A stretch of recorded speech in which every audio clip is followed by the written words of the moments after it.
श्री गुरुवे नमः। सर्वे भवन्तु सुखिनः, सर्वे सन्तु निरामय, सर्वे भद्राणि पश्यन्तु मां कश्चित् दुःखभाग् भवेत्। मित्रों, आपका अभिनंदन है और स्वागत है, बहुत बहुत स्वागत है। आज भारत विकास परिषद द्वारा भारत को जानो प्रतियोगिता शासकीय उच्चतर माध्यमिक विद्यालय बरारू में संपन्न हुई और शिक्षकों ने, बच्चों ने बड़े उत्साह के साथ इस कार्यक्रम में हिस्सा लिया। देश प्रेम की भावनाओं को जागृत करते हुए भारत विकास परिषद द्वारा भारत को जानो विषय पर विस्तार से चर्चा की। पर्यावरण संरक्षण, प्रदूषण जैसे ज्वलंत मुद्दों पर बच्चों को जागरूक किया गया। आइए हम सीधे ले चलते हैं इस कार्यक्रम में शासकीय उच्चतर माध्यमिक विद्यालय बरारू। जय हिंद, जय भारत।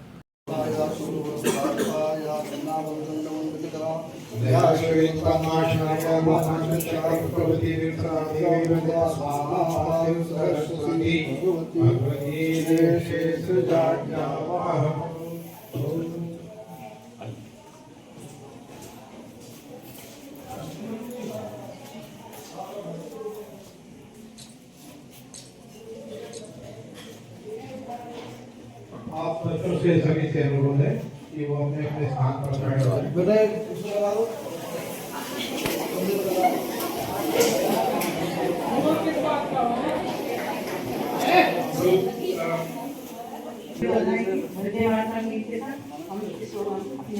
भारत शुरुआत करते हैं तो सभी लोग साथ में हैं।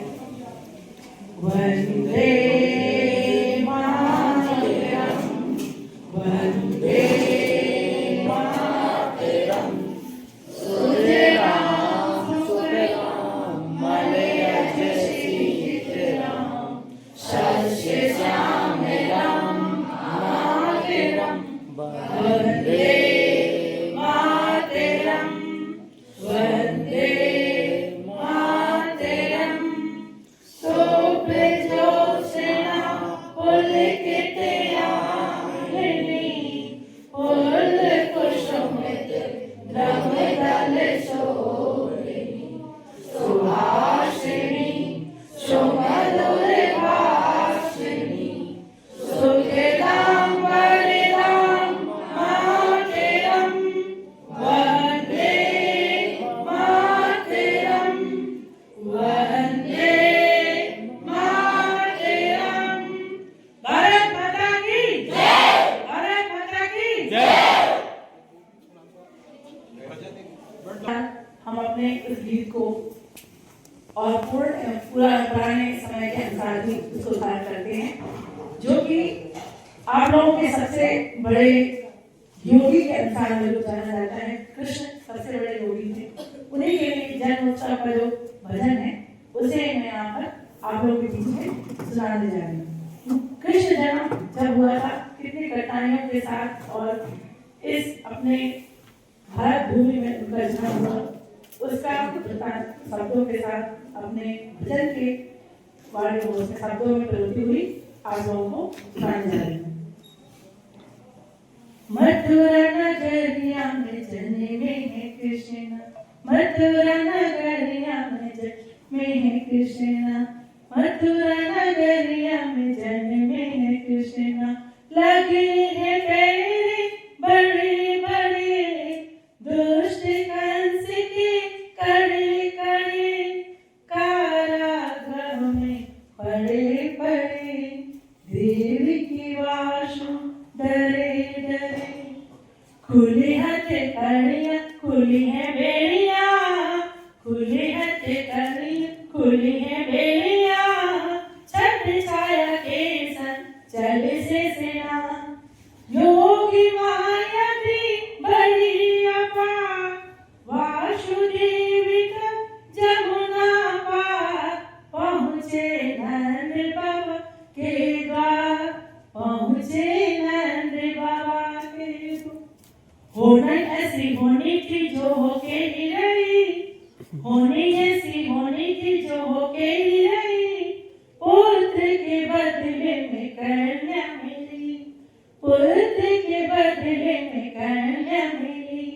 उड़ी हाथ से कन्या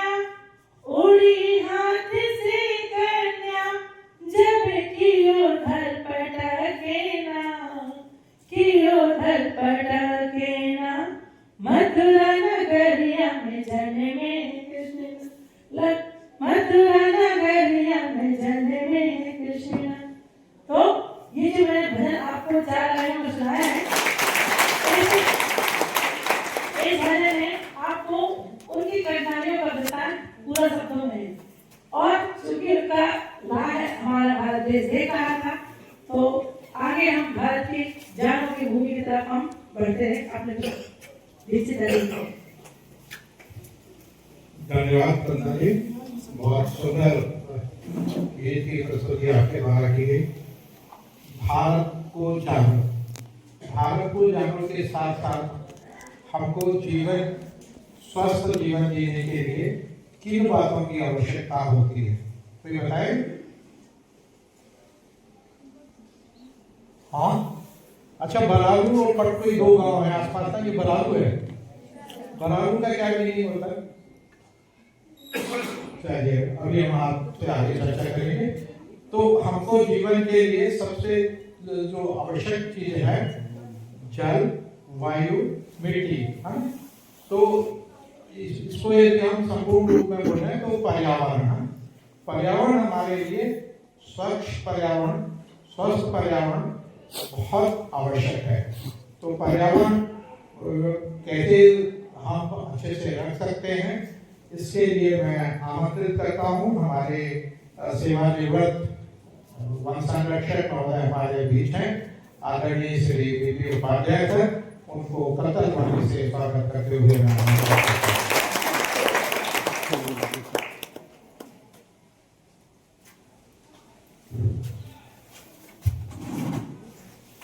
मैं अपना परिचय आपको दे दूं। मेरा नाम बीपी उपाध्याय, मैं वन विभाग से एज वन संरक्षक 2005 में सेवानिवृत्त हुआ। अब हम लोग भारत विकास परिषद की ओर से पर्यावरण और वानिकी के बारे में जागृति करने का काम कर रहे हैं। और सबसे जरूरी आप लोग भारत के भावी नागरिक हैं और आपके बीच में जाकर जागृति पैदा करना, प्रेरणा देना परम आवश्यक है। हम सभी आए फॉरेस्ट से संबंधित हैं। हमारे यहाँ फॉरेस्ट और पर्यावरण इसके बारे में जानकारी बहुत कम है। जो किताबें हैं वो भी बहुत कम है। आपके कोर्स में वैसे 10th, 11th, 12th में पर्यावरण के बारे में काफी जानकारी दी गई, लेकिन वो जानकारी जो है वो पर्याप्त नहीं है। हमारा जो पर्यावरण है ये जमीन से लेके 35 किलोमीटर, इवन 50 किलोमीटर तक फैला हुआ है। इसमें कई वायुमंडल है। पहला जो वायुमंडल है जमीन से लेके 10 किलोमीटर तक, उसको हम ट्रोपोस्फियर है। इस ट्रोपोस्फियर में तमाम प्रकार की गैस, जिसमें नाइट्रोजन है, ऑक्सीजन है, कार्बन मोनोऑक्साइड है, कार्बन डाइऑक्साइड है, नाइट्रस ऑक्साइड, नाइट्रोजन ऑक्साइड और CFC गैस है, जिसको क्लोरोफ्लोरोकार्बन कहते हैं। तो ये सारी गैसेस हमारे पर्यावरण को कुछ अच्छा भी है, जैसे नाइट्रोजन जरूरी है, ऑक्सीजन जरूरी है, लेकिन बाकी जो गैसेस हैं वो हमारे पर्यावरण में हीट जनरेट करती हैं, जिससे हमारा क्लाइमेट जो है गर्म होता है। इस क्लाइमेट में अगर हम सीढ़ी देखें तो सबसे पहले आता है, आपने पढ़ा होगा green house effect. Green house effect के होने से, ग्रीन हाउस इफेक्ट होता है ये जो पर्यावरण की हानिकारक गैसेज हैं, जिसमें मैंने बताया carbon monoxide, dioxide, nitrous oxide, sulphur dioxide, CFC gases. ये गैसेस एक लेयर बनाती हैं ऊपर ओजोन परत के नीचे, और वो वहां से उसको रिफ्लेक्ट कर देती हैं। रिफ्लेक्ट होकर सूर्य की एनर्जी में इंफ्रारेड रेज हैं और अल्ट्रावायलेट रेज हैं, वो जमीन में आती हैं। जमीन में आके वो फिर रिफ्लेक्ट हो जाती हैं और रिफ्लेक्ट होकर वो एक गर्म वातावरण बनाती हैं। इससे हमारे पृथ्वी का टेम्परेचर बढ़ता है। आम रूप से पृथ्वी का टेम्परेचर, जैसे समुद्र है, वो करीब करीब 30 डिग्री सेंटीग्रेड तक रहता है। एशिया में करीब करीब 31.5 डिग्री सेंटीग्रेड। यूरोपियन सी जो है वो थोड़ा ठंडी है। और अर्थ का जो हमारा टेम्परेचर है वो अलग अलग है। साउथ में अलग है, नॉर्थ में अलग है, हिल्स में अलग है। ये टेम्परेचर जब गर्म होता है तो वो कई प्रकार की क्लाइमेट जनरेट करता है, हीट वेव्स पैदा करता है, साइक्लोन पैदा करता है, हरिकेन्स पैदा करता है, और ये हमारे हीट वेव्स पैदा करता है जो उसके आफ्टर इफेक्ट, और इन सबसे हमारा क्लाइमेट गर्म होता है। और राइज इन टेम्परेचर आप जानते हैं टेम्परेचर का बढ़ना। गर्मियों में हमारे यहाँ का जो टेम्परेचर है, मैक्सिमम टेम्परेचर करीब करीब 46 डिग्री सेंटीग्रेड तक पहुँचता है। खजुराहो में टेम्परेचर 48 डिग्री सेंटीग्रेड तक पहुँचता है।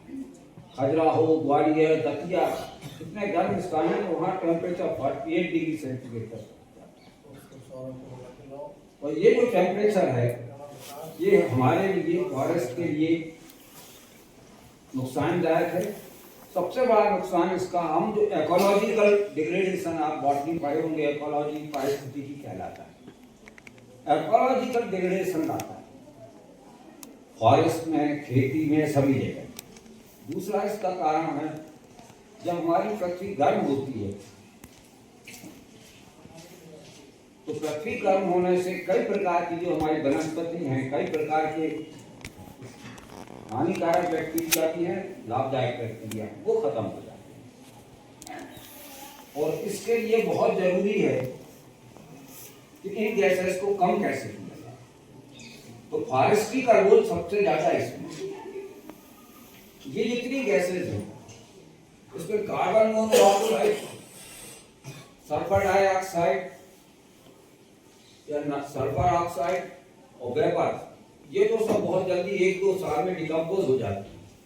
लेकिन कार्बन डाइऑक्साइड और CFC गैसेस, क्लोरोफ्लोरोकार्बन, इसको डिकम्पोज होने में करीब करीब 12 साल लगता है, और ये लगातार हमारी पृथ्वी का टेम्परेचर बढ़ाता है।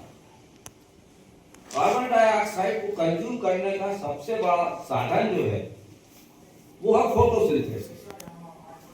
आपको मालूम है कि जितने हमारे पौधे हैं, प्लांट हैं, पेड़ हैं, इनमें कार्बन डाइऑक्साइड फोटोसिंथेसिस के माध्यम से कंज्यूम होती है।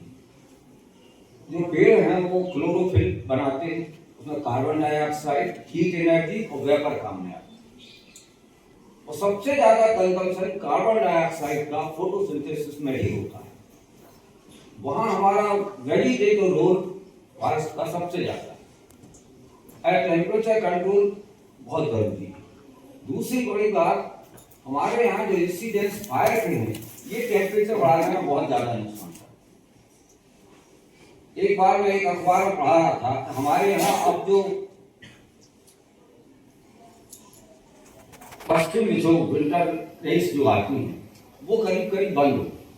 पुराने जमाने में, आज से 40 साल पहले, हर ठंड में पानी गिरता था, अब वो बंद हो गया। उसका एक बड़ा कारण साइंटिस्ट ने ये पाया कि जैसे पहाड़ से पश्चिम विक्षोभ चलता है, तो पंजाब, हरियाणा, यूपी, यहाँ सब पराली जलाई जाती है दिसंबर में। पराली जलने से वो टेम्परेचर बढ़ जाता है, और वो हीट वेव्स की डायरेक्शन ईस्ट की तरफ हो जाती है। वो पश्चिम विक्षोभ की डायरेक्शन ईस्ट डायरेक्शन में चला जाता है। तो जो मध्य प्रदेश है या राजस्थान है, यहाँ विंटर डेज खत्म, और उससे हमारी खेती को नुकसान। इसलिए इन सब चीजों के लिए सबसे जरूरी जो है वो है फॉरेस्ट। और फॉरेस्ट में कई तरह की चीजें हैं जिसको हम डेवलप कर रहे हैं, कोशिश कर रहे हैं। हमारे यहाँ फॉरेस्ट एरिया काफी है।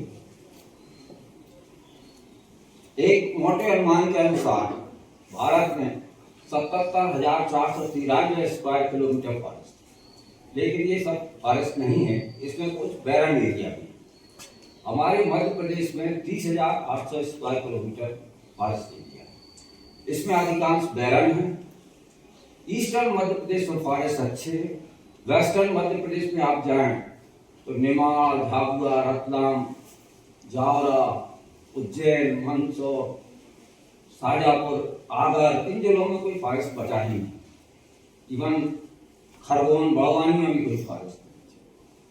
केवल ईस्टर्न मध्य प्रदेश और सदर्न मध्य प्रदेश में फॉरेस्ट बची। कोशिश सरकार कर रही है। अब इसके आगे कितने स्कीम बहुत ज्यादा है। रूल्स रेगुलेशंस बनाए गए हैं। और हमारे एक साथी हैं चौकसी जी ने किताब भी दी है पर्यावरण और फॉरेस्ट के संबंध में। लेकिन मेरा आपसे निवेदन है आप दो चीजों पर जरूर ध्यान दें। एक तो हमारा पर्यावरण घर का या घर के बाहर का अच्छा है, दूसरा एक आपसे निवेदन है प्रदूषण, विशेषकर हमारे छोटे शहरों में पॉल्यूशन या प्रदूषण ज्यादा है। प्रदूषण एयर पॉल्यूशन है, वाटर पॉल्यूशन है, ये हमें सब साउंड पॉल्यूशन है, ये हमें सबसे ज्यादा नुकसानदायक है। और वाटर पॉल्यूशन तो शहरों में इतना ज्यादा है कि जितना नालियों में पानी बह रहा है, कई प्रकार के फंगस हैं, कई प्रकार के वर्म्स हैं, कई प्रकार के कोलाई बैक्टीरिया हैं। और फॉरेस्ट इन सब में क्या करता है, जैसे आप किसी नाली का पानी पहाड़ी में डाल दो, उसमें जितना हानिकारक बैक्टीरिया है वो जमीन में चले जाते हैं। पौधों की जो जड़ें होती हैं ये केवल ऑक्सीजन नहीं देती, पौधों की जड़ें जो अपना भोजन लेती हैं उसमें खास माइक्रो ऑर्गेनिज्म होते हैं। इन माइक्रो ऑर्गेनिज्म के माध्यम से वो उसमें से केमिकल्स लेती हैं, उसमें से पानी लेती हैं, भोजन बनाती हैं। ये माइक्रो ऑर्गेनिजम्स जैसे एडेटोबैक्टर आपने देखा होगा, एक प्रकार का माइक्रो ऑर्गेनिज्म। माइक्रोराइजा ये कोनीफरस फॉरेस्ट में हिमालय में ज्यादा मिलता है। ये कोनीफरस जितने ट्रीज हैं उनकी रूट्स में माइक्रोराइजा होता है, ये माइक्रो ऑर्गेनिज्म। आपने देखा होगा घास में या लगून जैसे चना है, पत्ता है, इनकी जड़ों में रूट नेडुल्स होते हैं। ये रूट नेडुल्स एक प्रकार के उसमें माइक्रो ऑर्गेनिज्म होते हैं। ये माइक्रो ऑर्गेनिज्म क्या करते हैं कि उसको पानी को शुद्ध करते हैं। वो फंगस जो होती है हानिकारक उसको भी खाते हैं, लेकिन पौधों को पोषण पहुंचाते हैं। और हर पौधे का माइक्रो ऑर्गेनिज्म अलग अलग, कोनीफरस फॉरेस्ट का अलग है, साल फॉरेस्ट का माइक्रोराइजा अलग है, टीक फॉरेस्ट का अलग है, इवन घास का और लगून का अलग है। तो पौधों की जो जड़ें हैं वो जमीन को भी शुद्ध करने का काम करती हैं। अब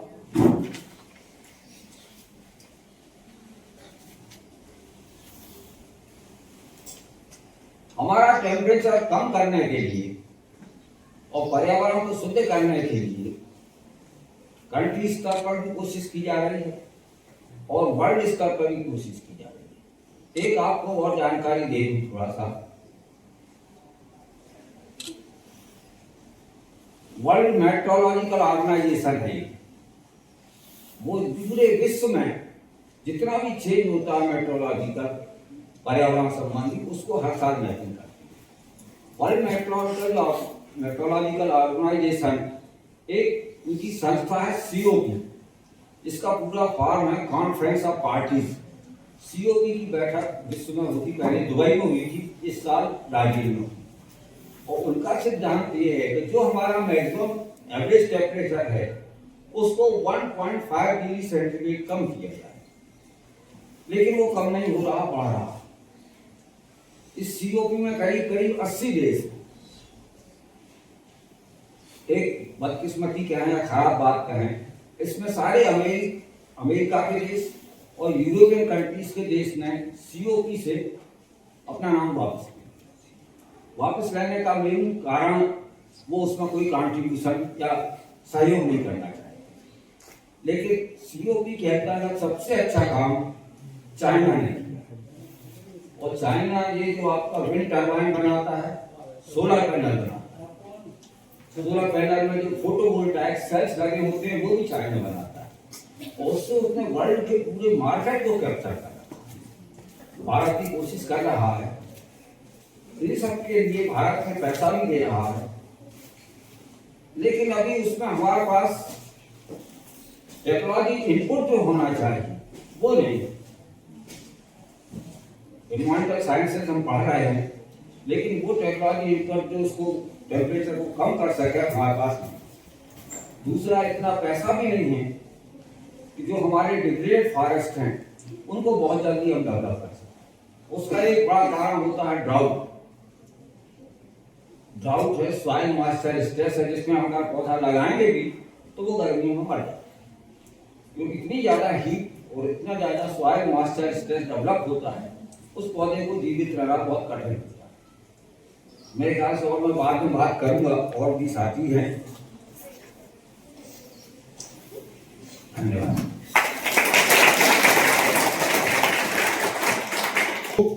टेम्परेचर 1.5 से 2 डिग्री सेल्सियस कम करना है, वो कैसे कम होगा इस पर भी आपको विचार करना है। आने वाली पीढ़ी आप हैं, और हमारे आपने देखा होगा गर्मी में कितना टेम्परेचर बढ़ जाता है, 48-47 कहेंगे तो 50 डिग्री सेल्सियस भी पहुंचता है।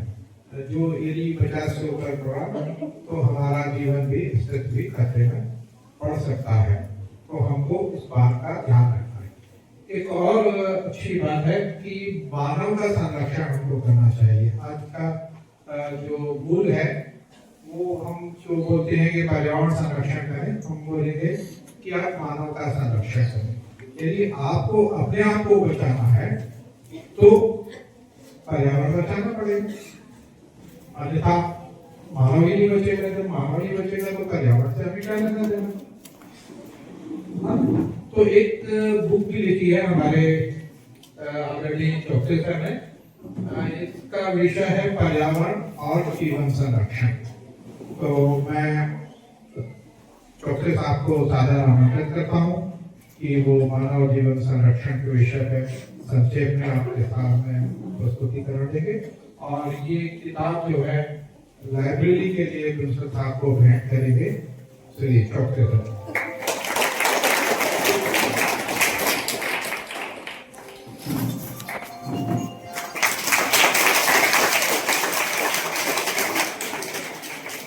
ये बहुत अच्छी किताब है और इसको आप एक बार जरूर पढ़ें, काफी इसमें ज्ञानवर्धक बातें आपको मिलेंगी। Thank you sir.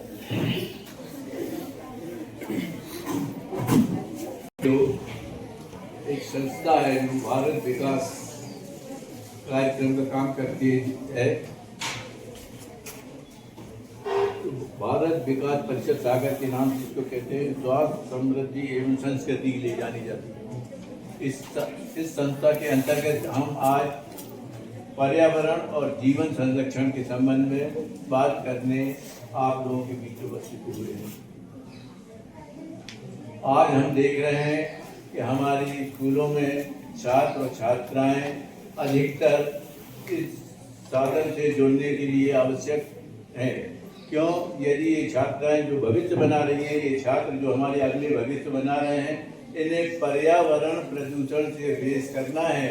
आगे स्थिति और खराब होती जा रही है।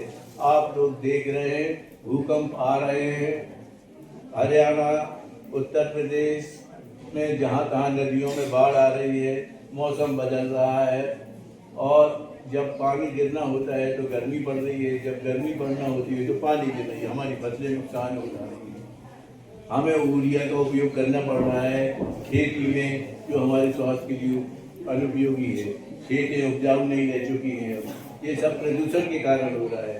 दिल्ली में आप देखें AQI 200, 250, 300 तक चली जा रही है। सुप्रीम कोर्ट ने बैन लगा दिया है, स्कूलें बंद हो रही हैं, कार्यालय बंद हो रहे हैं। हम देख रहे हैं कि वाहन और प्रदूषणों पर भी रोक लगाई जा रही है। हफ्ते में 2 दिन 3 दिन वाहन चलेंगे तो 1 दिन नहीं चलेंगे। इस प्रकार की स्थिति उत्पन्न हो रही है। हमारी छात्राएं, छात्र और युवा वर्ग सब फेस कर रहे हैं AQI का, और सांस लेने में दिक्कत हो रही है। बड़े वृद्धों को कैंसर की बीमारियां हो रही हैं। ये सब चीज़ें किस कारण हो रही हैं? ये सब इस कारण हो रही हैं कि हमारे जो पूर्वजों ने पहले नियम बनाए थे, हमारे अध्यात्म थे, हमारी संस्कृति थी, हमारी सामाजिकता थी, वो अब सब बदल गई है।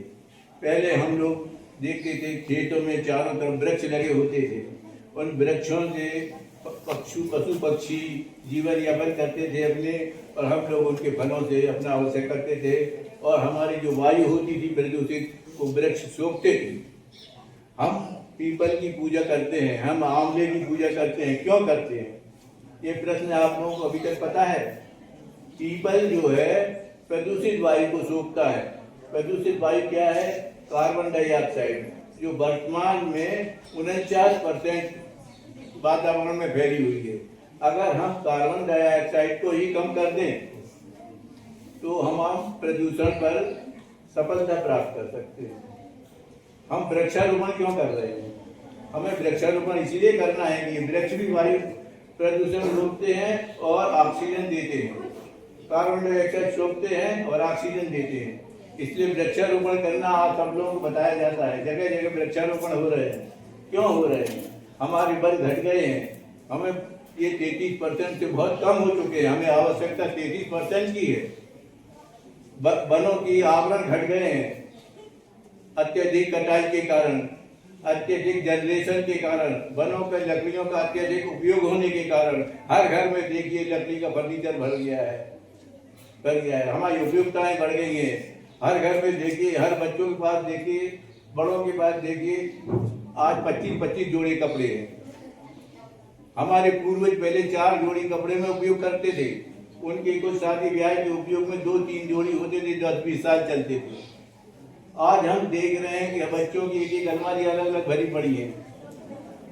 तो हमें अब क्या करना चाहिए कि इन सब चीजों से कम करके 4R फार्मूला दिया गया है, कम उपयोग करो, पुनः उपयोग करो और फिर से उसका निर्माण करके दोबारा उपयोग करो। तो इस पद्धति से अगर हम आगे चलेंगे, अपनी आवश्यकताओं को कम करेंगे, तो हम बहुत कुछ पर्यावरण प्रदूषण से मुक्ति पा जाएंगे।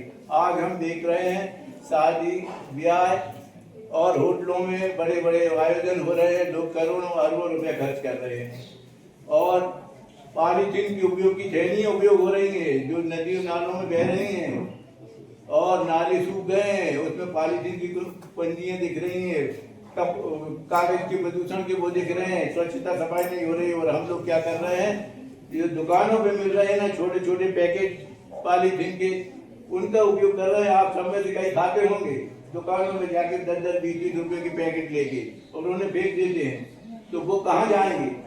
झाड़ू लगने के बाद वो वहाँ फेंक देते हैं नदी नालों में और सब वहाँ जाके इकट्ठे हो जाते हैं। और ये जब गलते हैं ना तो ये प्रदूषण उत्पन्न करते हैं और इससे कैंसर की बीमारी, दीगर बीमारी उत्पन्न हो रही है। इसको सफाई कौन कर रहा है? कहाँ तक गवर्नमेंट साफ करेगी? तो ये आप सबको देखना है कि हम इसको एक कचरे में डाल दें ताकि उसका सही उपयोग हो, उसको पूरे डिस्पोजल किया जा सके। हम देख रहे हैं हमारे स्मार्ट सिटी सागर में ही जैसे अब नदी नालों को तैयार किया जा रहा है, वहाँ प्रदूषित वायु को अलग कर, गंदगी को अलग हटा रहे हैं। सेप्टिक टैंक बन गए हैं, बड़े बड़े नाली बन गई हैं उनको प्रदूषण को अलग करने के लिए। तालाब को स्वच्छ किया जा रहा है। क्यों किया जा रहा है? कि भाई हमें स्वच्छता से रहना है, अच्छी तरह से रहना है, साफ सफाई से रहना है। इस सब में आप लोग सहयोग कर सकते हैं। यदि आप लोग सहयोग करेंगे तो मैं नहीं जानता कि ये प्रदूषण को बहुत कुछ आप कम कर सकते हैं, अपने स्थानीय रूप से कम कर सकते हैं। बड़े बड़े लोग तो अपना बड़ा काम कर रहे हैं। ये प्रदूषण जो है अंतर्राष्ट्रीय प्रॉब्लम है। ये जो युद्ध हो रहे हैं इससे भी बहुत कुछ हो रहा है। लोग आज अब पैसा कमाने के चक्कर में बड़े बड़े व्यापार औजार बना रहे हैं, मिसाइलें बना रहे हैं, टैंक बना रहे हैं, युद्ध हो रहे हैं, पैसा कमा रहे हैं, एक दूसरे को लड़ा रहे हैं और इससे भी हमारे समुद्रों में प्रदूषण फैल रहा है, क्लाइमेट चेंज हो रहा है। स्थिति ये हो गई है कि जो टेम्परेचर 1.5 से ज़्यादा नहीं होने चाहिए वो 2 और 2.5 पे पहुँचने वाला है। अगर ये 2.5 तक पहुँच गया तो स्थिति बहुत भयंकर होगी। भूकंप आएंगे, बाढ़ आएगी, हिमालय पर्वत की सारी बर्फ पिघल जाएगी और 200 अरब हिमालय पर्वत पाकिस्तान से लेके बांग्लादेश तक 200 अरब का आबादी है। तो ये जो आबादी 2 अरब आबादी है, ये पूरी बर्फ पिघलने से पानी के लिए तरस जाएगी, नदियों में पूरी बाढ़ आ जाएगी और फिर सूखा पड़ जाएगा। तो बाढ़ भी झेलना पड़ेगी, सूखा भी झेलना पड़ेगा और पानी के लिए हिमालय पर्वत की तरफ जाएंगे लोग, क्योंकि बर्फ पिघल रही है, ग्लेशियर पिघल रही है। तो हमें ये देखना है कि ये हमारी जो धरती का टेम्परेचर है वो 1.5 से बढ़े ना, और इसके लिए सारी कार्रवाई करना पड़ती है। और ये टेम्परेचर इसलिए बढ़ रहा है कि डिस्टर्बेंस बहुत हो चुका है आसमान में, ओजोन परत में छेद हो रहा है, सूर्य की किरणें पृथ्वी तक आने में दिक्कत हो रही है और उससे क्या होता है, दिल्ली में धुंध छा रही है, जमीन में गर्माहट हो रही है, जमीन का पानी जो है नीचे चला गया है, पानी पीने को नहीं मिलता है। जो हैंडपंप लगाए थे उसमें प्रदूषित वायु आ रहा है, फ्लोर।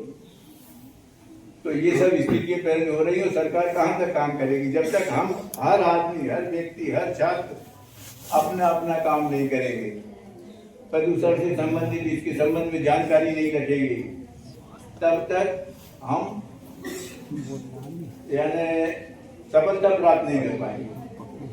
हजारों लाखों की संख्या में, करोड़ों की संख्या में आज छात्र छात्राएं पढ़ रही हैं। अगर ये लोग अपना संकल्प ले लें कि हम बड़े होंगे तो प्रदूषण के ये जो भी कारण है हम सबसे लड़ाई लड़ेंगे और आगे बढ़ाएंगे और स्वच्छता का निर्माण करेंगे, स्वस्थ रहेंगे और पर्यावरण को करेंगे। वृक्ष का पौधारोपण करना बहुत जरूरी है। अगर वृक्ष नहीं होंगे तो कार्बन डाइऑक्साइड जो 49% है वातावरण में, वो सोख नहीं सकती, क्योंकि वृक्ष ही सबसे ज्यादा कार्बन डाइऑक्साइड सोखते हैं और ऑक्सीजन देते हैं। ऐसे उदाहरण मिले हैं जो बड़े बड़े वृक्षों में, पीपल के वृक्षों के नीचे सोए हैं, उन्हें ऑक्सीजन के सिलेंडर की जरूरत नहीं पड़ती। आपके घरों में पहले पीपल के वृक्ष आसपास लगाए जाते थे, हजारों की संख्या में आंवले के वृक्ष लगाए जाते थे, दूसरे ऐसे फल पौधे लगाए जाते थे जो से आप लोगों को सुगंधित पौधे लगाए जाते थे, वातावरण शुद्ध रहे। ऐसी स्थिति आप लोगों को अपने घरों के आसपास बनाना है, अपने खेतों के आसपास के झाड़ों को कटने नहीं देना है। पशु पक्षियों के लिए वो एक वातावरण बनाते हैं, वो पशु पक्षी आज गायब हो गए जो पहले यहाँ आते थे, रहते थे, अब देखने को नहीं मिल रही। वो चीलें देखने को नहीं मिल रही, कम हो गई हैं। गिद्ध देखने को नहीं मिल रहे हैं, जीव जंतु देखने को नहीं मिल रहे हैं। ये सब भी वातावरण को बनाते हैं, इनका एक अपना अस्तित्व है, जैविक वातावरण बनाते हैं। तो हम देख रहे हैं कि हमारे खेतों के, गांव के वृक्ष जो हैं, बबूल के, आंवले के, आम के, सब जाके बिक रहे हैं और जमीन, खेत खलियान खाली हो गए हैं। तो वहां भी वातावरण खराब होता जा रहा है। तो इसीलिए आप सबको देखना है, इन सब चीजों में आपको लोगों को अपना सहयोग देना है। कई जगह केरला में, मध्य प्रदेश में, इंदौर में ऐसी संस्थाएं बनाई हैं छात्रों ने, युवाओं ने, और वहाँ तालाब बना दिए गए हैं। जहाँ नदियाँ सूखी थी वहाँ का कचरा, नालों का हटा दिए गए हैं, कुएं खोद दिए गए हैं, बाजू में पानी के तालाब छोटे छोटे बना दिए गए हैं, पानी का स्तर बढ़ गया है, सिंचाई के काम में वो आ रहे हैं। तो ऐसे सहयोग आप सब लोग या आपके गांव के लोग या जमीन के लोग आप लोग बताएं, घर में चर्चा करें और इस वातावरण को बनाए रखें ताकि पर्यावरण जीवन संरक्षण बना रहे और हमारे जीवन को कोई आपदाएं आप लोगों को भविष्य में ना उठानी पड़े, वरना स्थिति बहुत खराब हो जाएगी। वैज्ञानिक चेता रहे हैं कि अगर हमने अभी से अपना ध्यान नहीं दिया तो आगे चल के पृथ्वी माता जी बोलेंगे, जिसको आप लोग माता बोलते हैं, पृथ्वी जी को भारत माता बोलते हैं, वो कहेगी कि हम आप लोगों का जीवन ले रहे हैं या आप लोग उसको नष्ट कर रहे हैं। और वैज्ञानिक ये कहेंगे, जब हम चेता रहे थे, और आप लोगों की आने वाली पीढ़ी ये कहेगी कि जब वैज्ञानिक चेता रहे थे तो आप लोग क्या कर रहे थे, आप लोग सो रहे थे या जागृत थे जो हमें बचाने थे। बस इतना ही। धन्यवाद सर। हम पूजा क्यों करते हैं ये बताए ना। अभी सर ने बताया बहुत अच्छा कि पीपल की हम पूजा करते हैं। क्यों करते हो पीपल की पूजा? अभी मैंने पूछा था बरारू का क्या मतलब है, कुछ लोगों ने नेट पे देखा है। तो आपका गांव स्कूल का नाम बरारू है, बरारू गांव है, पटकोई बरारू दो। हाँ, कुछ प्रश्न उठते हैं ना। अब जैसे सर ने कहा कि प्लांटेशन की बात करते करते आप लोग सुनते बड़े हो गए। क्यों करना चाहिए प्लांटेशन? क्या कोई हमें ऐसा रास्ता नहीं ढूंढना चाहिए कि वृक्ष के अलावा कोई ऐसा संयंत्र हम तैयार कर ले कि वो ऑक्सीजन, इसको वातावरण को क्लीन कर दे और हमको शुद्ध हवा दे? नहीं होना चाहिए। हर चीज में तो है, जैसे आपने वो लगा दिया माइक तो मेरी आवाज आप तक पहुंच रही है, पहुंच रही। ये यहाँ पे पंखा लगा हुआ है, हवा तक पहुंच जाती है, गर्मी में एसी लग जाता है, कूलर लग जाते हैं, तो फिर क्यों नहीं प्लांट्स का हमने वो ढूंढ सकते हैं हम। जहां प्रश्न उपस्थित होता है वहीं तो खोज होती है। जब आपके दिमाग में प्रश्न रहेगा तो आप लोग खोजेंगे, हम लोग नहीं खोज पाए। और इससे अच्छा विकल्प आज तक नहीं मिला, क्योंकि यदि हम दूसरा विकल्प तैयार करेंगे भी तो उसमें एनर्जी लगेगी। एनर्जी मतलब चाहे हम हाइड्रो इलेक्ट्रिकल उससे तैयार करें, चाहे हीट से तैयार करें, चाहे इलेक्ट्रिसिटी से तैयार करें। कुछ इंस्ट्रूमेंट तैयार हुए हैं, कानपुर IIT, बॉम्बे IIT ने तैयार किए हैं जो पेड़ के रिप्लेसमेंट होंगे।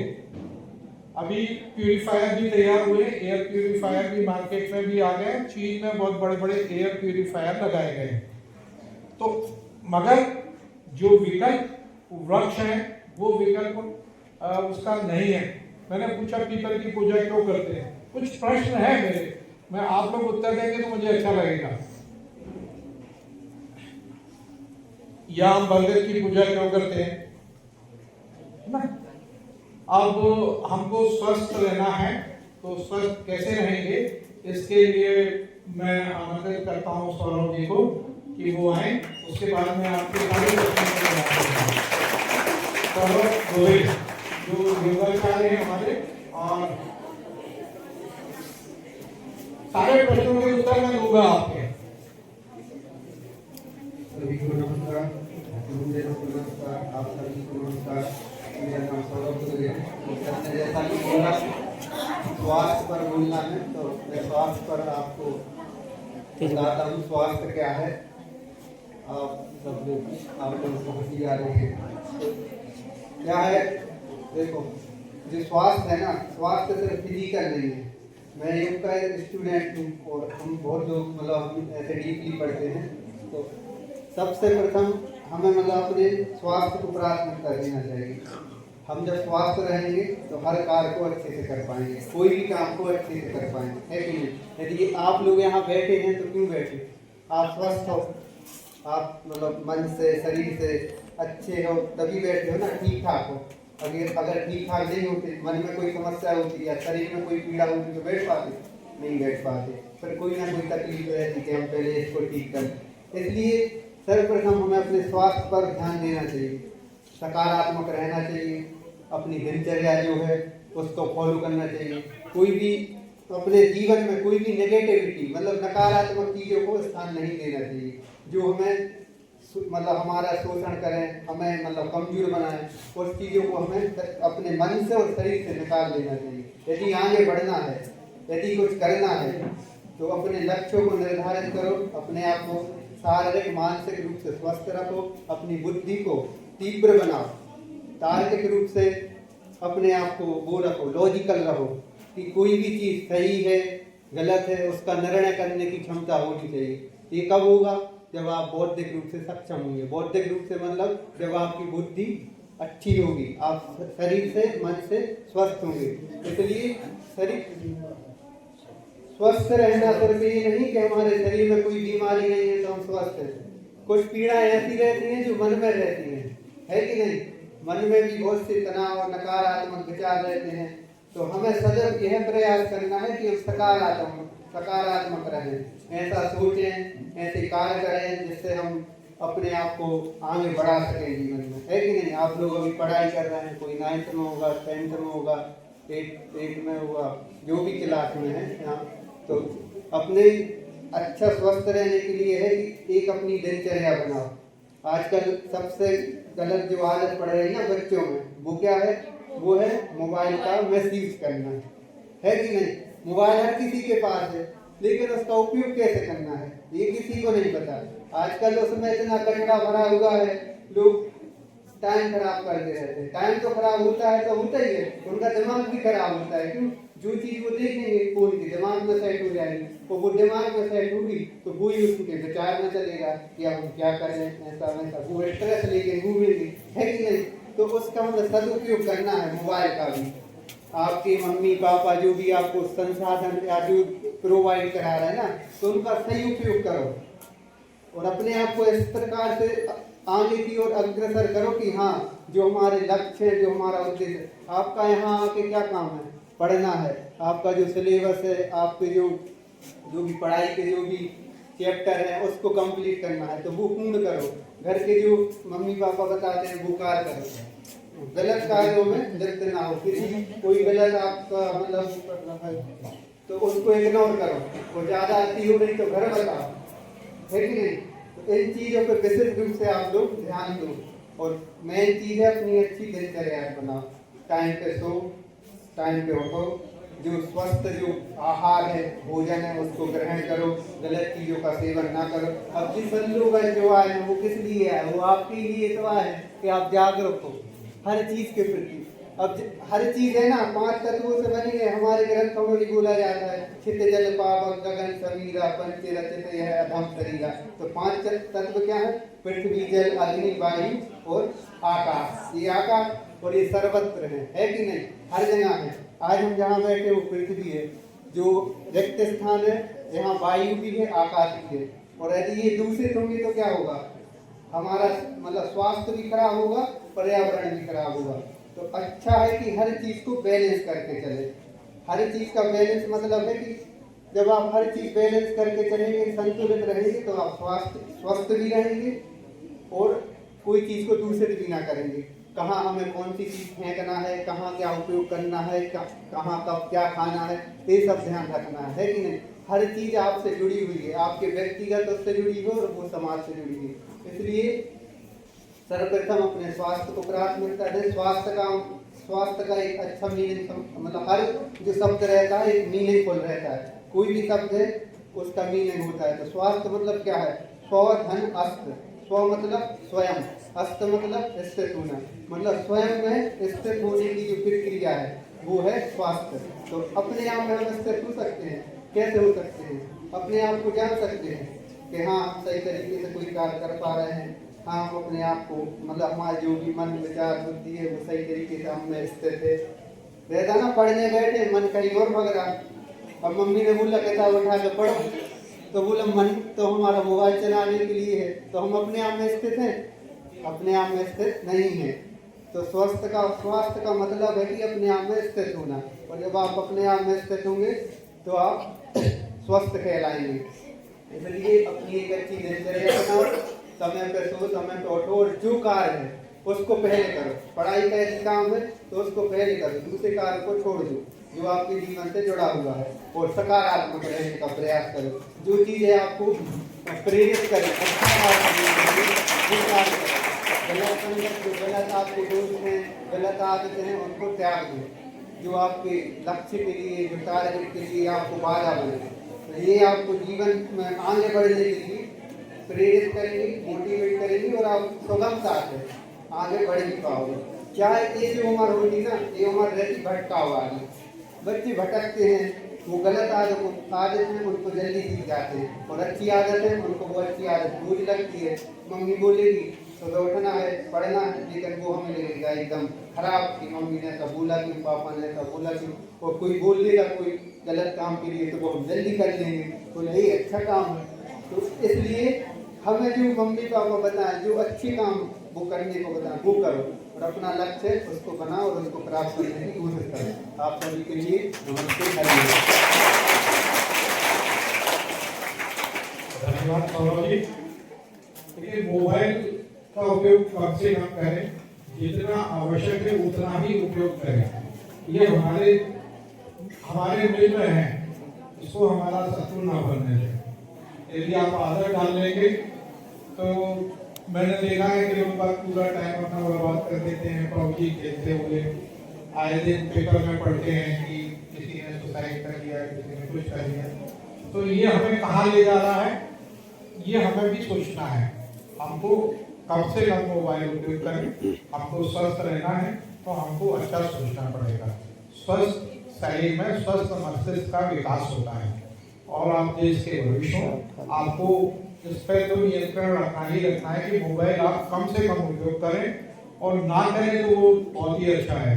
क्योंकि बहुत सारी जानकारियाँ आप डालोगे गूगल में तो पता नहीं क्या बताएगा, पटपी डालोगे तो पता नहीं क्या बताएगा। तो क्या वो आप जो बता रहे हैं शायद नहीं होगा, है ना। तो अभी मैंने बात की थी पीपल की ना, पीपल की मैंने बात की थी, पीपल की पूजा क्यों करते हैं भाई? कोई पता है प्रश्न? हमको अच्छा लगेगा आप में से कोई बताएगा तो। क्यों करते हैं? बड़ा मतलब पूजा क्यों करते हैं? क्यों करते हैं? आंवले की पूजा होती है। क्यों करते हैं आंवले की पूजा? सर ने बोला क्यों करते हैं? तो उन सबके, इस सबके पीछे साइंस है बेटे, है ना। हमारे जो वेद हैं, वेद जो है ग्रंथ नहीं है, वो फुल ऑफ साइंस है, साइंस से भरे पड़े हैं। और पीपल जो एकमात्र वृक्ष ऐसा है धरती पे जो 24 घंटे ऑक्सीजन देता है ना। इसके बोथ साइड, यदि हम साइंस की भाषा में बात करें तो बोथ साइड इसमें स्टोमेटा होता है। आप बायोबॉटनी वाले होंगे तो स्टोमेटा आप समझते होंगे, अपल्चर होता है जिससे गैस अंदर और बाहर जाती है ना। तो ये पेड़ इतना बढ़िया है कि इसीलिए इसको जो है ब्रह्मा का प्रतीक माना गया है। ब्रह्मा क्या है? ब्रह्मा क्या काम क्या है? हाँ, रचयिता है, हमको जन्म देता है। तो पीपल हमको क्या देता है? ऑक्सीजन देता है, हमारी रक्षा करता है। तो इसको ब्रह्मा का प्रतीक माना गया है।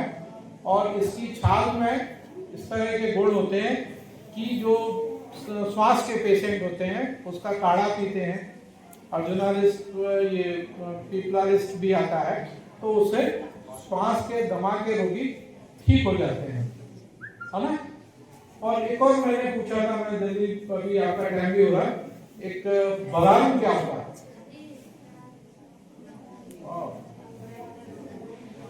चलिए मैं, आप लोग सोचें, तब तक मैं फिर हम अपने गौर साहब को आमंत्रित करते हैं।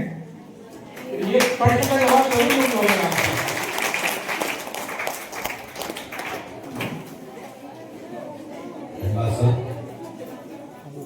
हमारे बीच में आपकी संस्था के प्राचार्य श्री पांडे जी, हमारे साथ PP Fatiha sir, retired CCF, Shri Chouksey ji, retired KCF, Shri Dixit ji, retired DCF, Shrimati Vandana Katare, Saurabh Dubey जो है योगा में नेट क्वालिफाइड है, तो उनको कायदे से योग की बातें करना थी, योग बताना था, पर फिर उन्होंने उसका जो जीवन में इम्पैक्ट है उसका चर्चा की, ठीक है ना।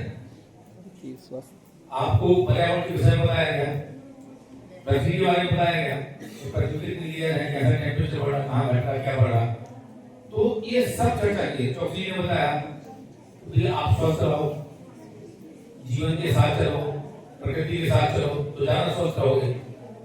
देखो आप पढ़ रहे हैं इसलिए कि आप योग बने, इसलिए पढ़ रहे हैं ना।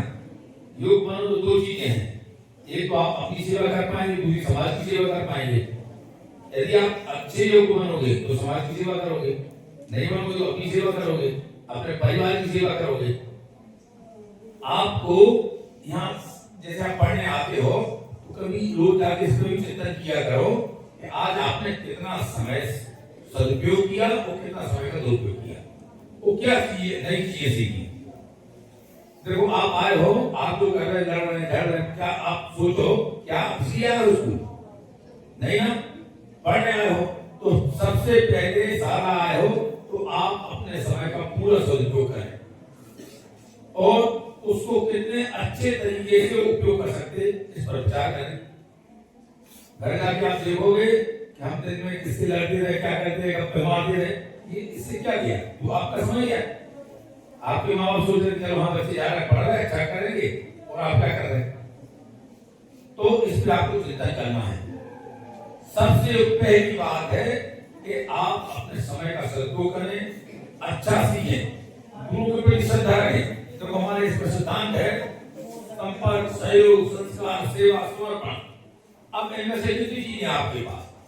आपने एक लड़की की कहानी सुनी होगी, उनमें संस्कार था, है ना, तो उन्होंने पत्थर के गुरु बनाए, उनसे सब सीख ली पिता, और तुम्हारे सामने साक्षात गुरु बैठे हो तब भी नहीं सीख पा रहे।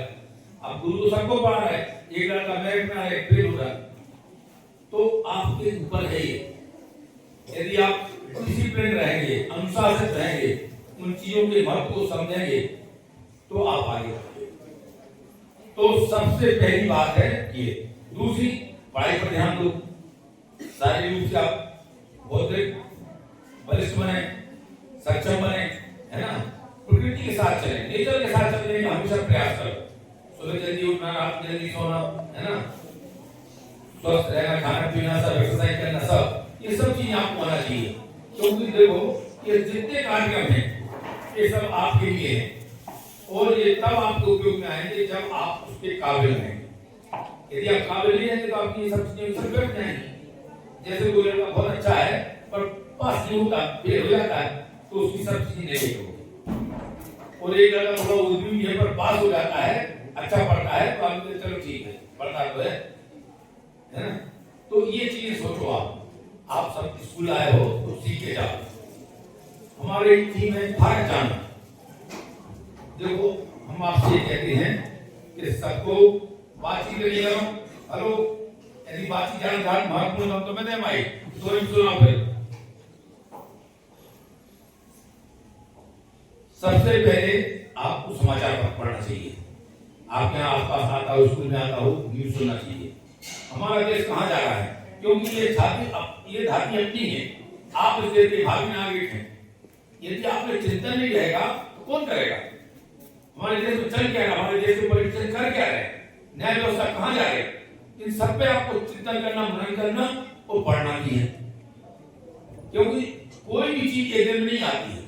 जैसे आप कहते जीके है, जीके एक दिन में नहीं सीखी जाती। जनरल नॉलेज उसको समय लगता है, धीरे धीरे रोज पेपर पढ़ोगे तो आपको पता चलेगा। जैसे आज मान लो गंगा के बारे में छपा कि गंगा जी में इतना प्रदूषण है, नर्मदा जी में इतना प्रदूषण है, यमुना में इतना प्रदूषण है। तो क्यों है प्रदूषण, कहां से निकल गई, किन किन शहरों से हो, क्या है, किन किन फैक्ट्रियों का वेस्ट उनमें मिलता, सफाई नहीं हो रही, इसलिए प्रदूषण है। तो ये चीज पता चलेगी। फिर आपको उसकी लोकेशन पता चल जाएगी कि गंगा जी का रूट कहाँ है, भारत में कहां से कहां जाती है। हिमालय से आती, उत्तर प्रदेश से होगी, बंगाल की खाड़ी में चली जाती है, नर्मदा जी कहां से निकलती, कहां कहां जाती, कहां चली जाती। तो आपको इतिहास है, भूगोल है, सिविक्स है, एक जनरल चीजें सब जानना चाहिए, कम से कम हायर सेकेंडरी लेवल की चीजें। आज आप कोई टेस्ट देने जाओगे किसी कॉम्पिटिटिव एग्जाम का, उसमें ये सब चीजें आती हैं और नतीजा ये होता है कि आप एक दिन पढ़ने बैठो तो एक दिन नहीं समझ में आती। तो बहुत से बच्चे अपने मध्य से बच्चे कम सिलेक्ट इसलिए हो पाते हैं, उनका जीके कमजोर रहता है। देखो सबसे ज्यादा सिलेक्ट होते बिहार के बच्चे। अब सरकार ने कैडर फिक्स कर दिया कि हर स्टेट से इतने आईएएस निकलेंगे, नहीं तो एक समय था बिहार में सबसे ज्यादा लोग आईएएस निकलते थे। और यदि सीखना तो उसे सीखो। ऐसे पढ़ते हैं कि बैठ जाएंगे तो पानी पीने नहीं उठेंगे, 8-10 घंटा बैठे रहेंगे। आप है नहीं चलता। हम देखते हैं जब परीक्षा चलती है तो 3 घंटे में 25 बार जाके पेशाब करना है, पानी पिए। तो 3 घंटे बैठ के आप कभी आपका अभ्यास ही नहीं रहा कि आप 6 घंटे बैठ के पढ़ पाओ। अब उसके दो ही कारण है, कुछ देखने जाते हैं कुछ का, कुछ बैठ नहीं पाते, दोनों ही बातें हैं। तो आपका जब अभ्यास होगा, जब आप बैठ पाओगे काम कर पाओगे। ये दिन नहीं होती चीजें, हम आपसे क्या ऐसा करोगे, ऐसा नहीं होता। जब आप लगातार अभ्यास करोगे तब वो चीजें आएंगी। तो अब देखो हम जैसे आपसे कहा भारत जानो, आप समाचार पत्र पढ़ोगे तो आपको पता चलेगा कि हमारे भारत में क्या हो रहा है। शुरू से अपन चले इतिहास से 15वीं-16वीं शताब्दी से भारत में मुसलमानों ने आक्रमण किया। पहले आक्रमण करके लूट के लिए गए, फिर धीरे धीरे यहीं बसने लगे, फिर अंग्रेज बस गए। मुसलमान आए अपने साथ, उन्होंने सबको मुसलमान बनाना शुरू किया, मारपीट के धोखा जैसे बना वैसा बनाया। फिर अंग्रेज आए तो ईसाई बनाया और आज भी ये चल रहा है। कितने मुसलमान बन रहे, कितने ईसाई बन रहे, पूरी भारत की डेमोग्राफी चेंज हुई जा रही है। और जहाँ चेंज हुई वहाँ क्या परिणाम हो रहे। कश्मीर में लोग जा नहीं पाते थे, जब 370 खत्म किए, सब खत्म किया, आज सब तिलमिला रहे हैं। तो इनका इफेक्ट भाई अपने देश अपन नहीं जाने कौन जानेगा। तो इसके लिए कौन जिम्मेदार है, किसने क्या किया, ये सब आपको जानना चाहिए, इनका प्रतिक्रिया करना चाहिए और मजबूती से खड़े होना चाहिए। हम अपने राष्ट्र के साथ खड़े हैं, इसकी सब चीजों को जाने, अच्छी चीजें सीखें और आगे बढ़ें। यदि आप ये नहीं करोगे तो आप देखो, यदि आप नहीं पढ़ोगे तो कौन फेल होगा, इस ज्ञान कम होगा। अब देखो आपके साथ ये आपकी सहेली या आपका मित्र क्लास में ऑफिसर बनता है, वो तुम नहीं पढ़ोगे, तुम उसी आदत तुम चपरासी बनोगे। फिर तुम उसके सामने पानी लेके जाओगे तो अच्छा लगेगा। पर नियत है, यदि आप नहीं करोगे तो जीन होगा, क्या होगा? या तो बाहर घूमोगे या फिर चपरासी बनोगे, वो जो पड़ेगा वो ऊपर जाएगा। तो आप ये चाहते हो कि तो हम सबके बीच में भेदभाव न रहे, सब समान रहे, तो समान रूप से मेहनत करो, सबके साथ साथ बढ़ो। आप मक्कारी करोगे तो उसका पनिशमेंट यही मिलेगा, कहीं नहीं मिलेगा, कोई स्वर्ग मोल नहीं, यही सब है, सब यही मिलने वाला है आपको, ठीक है ना?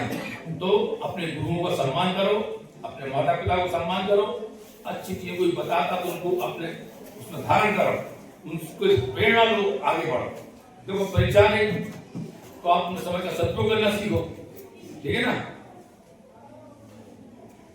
और समाचार पत्र रोज पढ़ो, रोज न्यूज सुनो, पॉलिटिक्स में क्या बहस हो रही, क्यों हो रही। जब इन चीजों को आप गहराई से समझोगे तब जानने लगोगे कितनी समाचार सही है, कितनी गलत है, हमारा देश किस डायरेक्शन में जा रहा हो, किस में जाना चाहिए, ठीक है ना? तो हम ये चाहेंगे विकास करें। जय हिंद, जय भारत। धन्यवाद है। आपने बहुत अच्छी बात कही कि झगड़ा मत करो। दो बातें कही, भारत को जानो और झगड़ा मत करो। अब हम दोनों बातों पर विश्वास करते हैं। मैं झगड़ा क्यों नहीं करूं? यदि हम अपने भगवान को देखें, भगवान शिव को ले लें, तो भगवान शिव के सर पे क्या है? हाँ, क्या है? चंद्रमा। और भी कुछ है? नाग है ना? नाग है ना, गले में लपेटे तो बेटा। हाँ, और उसके बाद माता है पार्वती जी, उसके साय पे बैठती है, शेर पे बैठती है। पता है किसी बच्चे को? बोलो आप लोग, बोलो भाई। हाँ, उनका एक बेटा है रात के, वो काय पे बैठता है? घोड़ पे बैठता है। हाँ, और गणेश जी चूहे पे। और शंकर जी के बाहर शंकर जी काय पे बैठते हैं? तो ये क्या सारे मिल रहे हैं एक दूसरे के? हाँ, मिल रहे क्या? सांप किसको खाता है? चूहे को, है ना? सांप को कौन खाता है? मोर को कौन खाता है? शेर। सब एक दूसरे के दुश्मन है ना, मगर लड़ते हैं क्या? तो फिर तो आप तो मित्र हो, यहाँ पे आप दुश्मन हो गए। जब दुश्मन एक साथ रह सकते हैं तो मित्र क्यों नहीं रह सकते एक साथ? हाँ, आप लोगों को लड़ना नहीं चाहिए आपस में, और मित्रवत रहो। हमारी संस्कृति तो यही सिखाती है। अब हमने बोला था बलारू, है ना, उसका आंसर दे तो फिर मैं अपनी बात को खत्म करूंगा। सबसे पहले आप ये बताओ क्या है, पानी किस नदी का पीते हो? हाँ, सागर का पानी का, सागर में किस नदी का पानी आता है? बेबस नदी सुना है? बेबस नदी चलिए कुएं का आता है, मगर कुएं का पानी कहाँ जाता है? यदि अंडरग्राउंड जाएगा तो कहाँ जाएगा? यदि किसी जलधारा से जोड़े तो कहाँ से जाएगा? कोई जलधारा तो होगी ना। अंडरग्राउंड वाटर टेबल पढ़ी होगी आपने कि हर जमीन के स्तर पर एक वाटर टेबल होती है, और वाटर टेबल जो है सपोर्टेड बाय जलाशय या नदी, कुछ ना कुछ सपोर्ट करता है उसको। तो बेबस नदी का पानी हम पीते हैं। बेबस नदी जाके मिलती है कहाँ पे? दसान में। और दसान कहाँ जाके मिलती है? दसान पटना में जाके मिलती है केन से। और केन नदी आगे चल के हमीरपुर में मिलती है। किस नदी से मिलती है बताओ भाई? यमुना से मिलती है। और यमुना कहाँ मिलती है आगे जाके? गंगा में मिलती है, मिलती है ना। और गंगा कहाँ मिलती है? बंगाल की खाड़ी। बंगाल खाड़ी आगे क्या हो जाता है? समुद्र में मिलती है ना। तो समुद्र में मिलती है भाई, आप समुद्र तक पहुंच गए। तो पहले क्या है, जब देवताओं और मानव का, देवताओं और राक्षसों का वो चल रहा था, युद्ध चल रहा था, तो समुद्र मंथन हुआ था ना समुद्र मंथन। समुद्र मंथन में बहुत सारे रत्न निकले थे, 16 तरह के। उसमें से बुंदेलखंड की भाषा में एक जो है बरारू भी था। हाँ, समुद्र मंथन में लिखा है बरारू। कितने लोग जानते हैं इस बात को? हाँ, बड़ा अजीब लग रहा होगा मगर ये सच है। और ये इनको बहुत प्रिय था बरारू को। अपने इन लोग ले गए वहां पे, जाके उन्होंने उसको लगाया। खड़िया होती है मतलब बुंदेली में बरारू जो है निक्टेंथस आर्बोट्रस्टिस बॉटनिकल लैंग्वेज था, और हिंदी में इसको बोले तो हरसिंगार। हरसिंगार जानते हो आप? हरसिंगार जानते हो? जिसके फूल जो है लक्ष्मी जी को चलते हैं, सफेद और लाल रंग की होती है। पारिजात, है ना, पारिजात। तो ये पेड़ का नाम बुंदेली में बरारू है। तो यहाँ पे जो समुद्र मंथन से जो पेड़ निकला था पारिजात, वहां ये बहुतायत की मात्रा में पाया जाता था, जो कि आज तक कुछ घरों तक सीमित होगा, है ना। तो खैर ये आंसर देना था, समय हो रहा है हमारा। मैं आदरणीय प्रिंसिपल साहब को आमंत्रित करूंगा कि आपको संबोधित करें। उसके बाद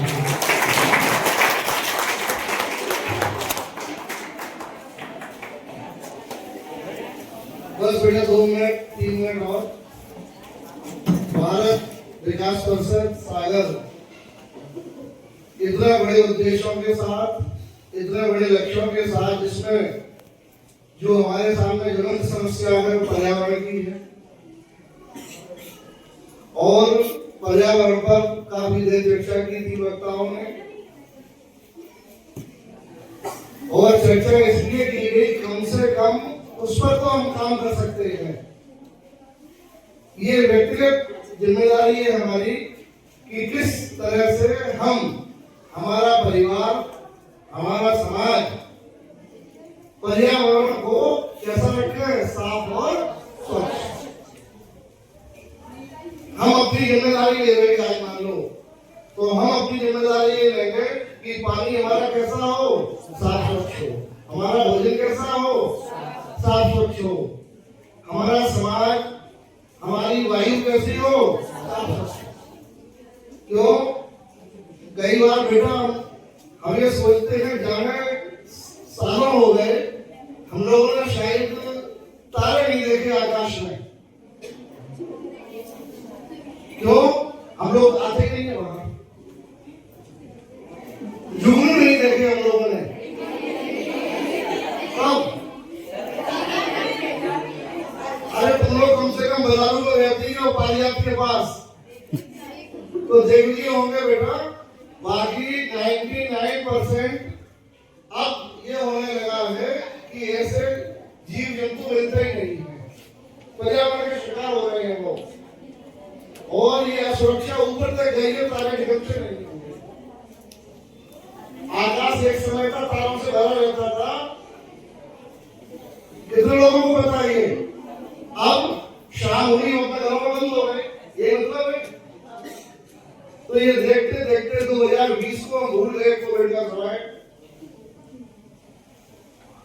और ये सोचा जा रहा था कि अब ये वापस जाएगी बीमारी की नहीं जाएगी। तो कुल मिलाकर के आज जो बीमारियां हो रही है, खांसी 20-20 दिन में, 1-1 महीने में सही हो रही है। नहीं तो दादी और नानी के नुस्खों से बहुत सारी बीमारियां सही हो जाती थी। डॉक्टर खुद परेशान है कि बहुत खोज करते रहते, लेकिन दवाई फायदे नहीं कर रही। जिन तरीकों से हम जीवित रहते थे, हमने जीना सीखा था, उन तरीकों को हमने भुला दिया। कृत्रिम चीजों से हम जीना चाह रहे हैं, किस तरह से कर रहे हैं, सुबह ऐसा कर रहे हैं। नहीं, जीवन का दूसरा विकल्प नहीं रहता अच्छे बनने का। अच्छे बनने का विकल्प अच्छा ही होता है। तो खुद को जब जानेंगे हम, तब तो भारत को जानेंगे। हम खुद से साक्षात्कार करें अपना कि हम, जैसे डॉक्टर साहब बता रहे थे गौर सर, कि पूरे दिन भर का मूल्यांकन सोते समय कर लें कि आज हमने क्या खोया और क्या पाया। तो जो हमसे गलती हो गई, त्रुटि हो गई, उसके लिए परमात्मा से अनुग्रह करें नहीं होगी। और आज जो दिन भर हमारा अच्छा कटा है, उसके लिए भगवान को धन्यवाद बोला, शुक्रिया बोले। तो आप अपना मूल्यांकन नहीं करते और हम दूसरों को दोष देते हैं। दूसरों को दोष इसलिए नहीं दे सकते कि हमने भी कचरा निकाल करके क्या कर दिया, बाजू में सड़ रहा है। वो जिस इस पुल से मैं रोज आता हूँ तो उसमें 100-150 फीट नीचे खुदाई हुई, तो मिट्टी के साथ साथ क्या निकला, पॉलिथीन। यानी पॉलिथीन नष्ट नहीं हुई, सब कुछ नष्ट हो गया, पॉलिथीन नष्ट नहीं हुई। गाय को कभी आप देखें, जब ये ट्रेन के पटरियों के सहारे जो गाय बेचारी उसमें आ जाती है चपेट में ट्रेन के, और जब कटती हैं तो जो उनके पेट का मलबा है सैकड़ों फीट दूर फेंकता है, और उसमें 25 किलो, 50 किलो, 100 किलो, 150 किलो केवल और केवल क्या निकलती है, पॉलिथीन। ये हमने खुद देखा। तो बहुत बड़ी चिंता का विषय है। इतिहास भी माफ नहीं करेगा हमें, और केवल अपने कर्मों का फल हम खुद भोगेंगे। जैसा कोविड में हमने देखा, लाखों लोग हमसे दूर हो गए, और जो प्रकृति की शरण में थे उनका कुछ भी नहीं हुआ। तो ठीक समय तुम लोगों का भी हो रहा बेटा। बहुत बहुत धन्यवाद भारत विकास परिषद की टीम, डॉक्टर गौर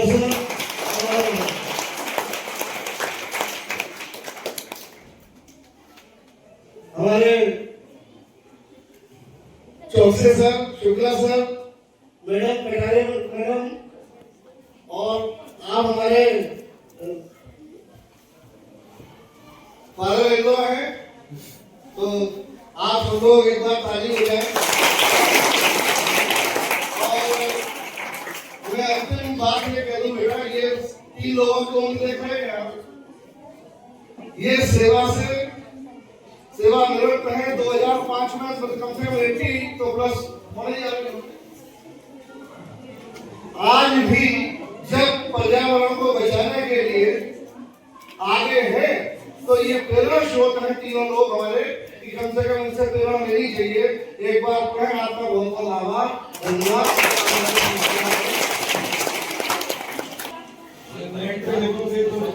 आपको कुछ और मिलेगा, वो